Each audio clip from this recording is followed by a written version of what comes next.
My name is Lynne Colombe, and I'm from the Rosebud Sioux Indian Reservation. I grew up in Mission, South Dakota, on a ranch with my father, who's a farmer. I've grown up around bucking horses, around the land.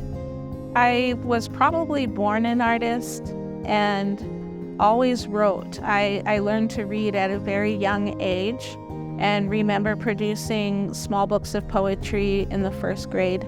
The inspiration for a lot of my art does come from a literary background. The screenwriting and whatnot for the documentary comes pretty naturally for me. But the photography aspect is something that I've really had to learn along the way.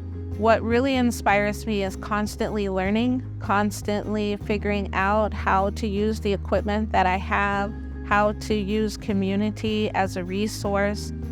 So really what's inspiring me and keeping me going is the community around me. Being a part of filmmaking in my own small town and on the reservation has been an excellent experience for me for the past couple of years. I've been working for 2 years on a film titled The Descendants of the Star People, Lakota Voices, Virtues, and Values.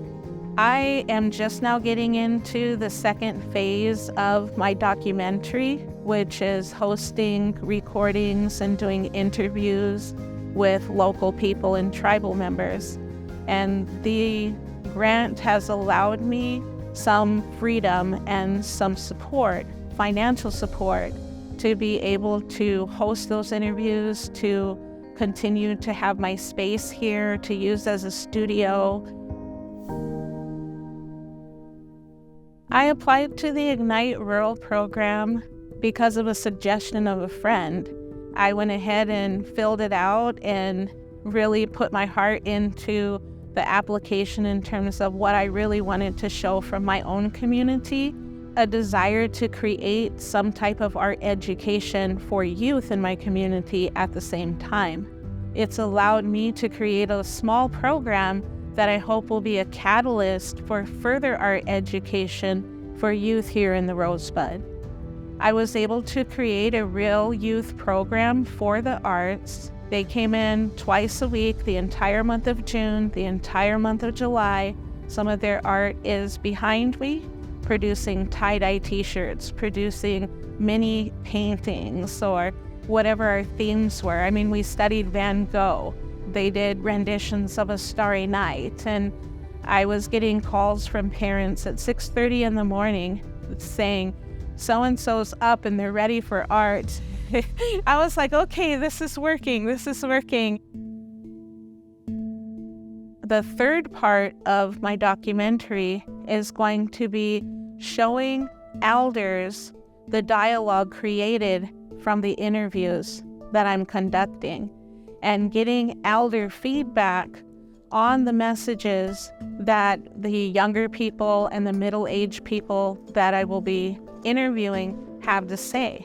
Because the film really deals with people identifying who they are as a Native person living on the reservation or having a reservation experience. The most important part, they will be suggesting solutions for how we can start to solve these problems ourselves.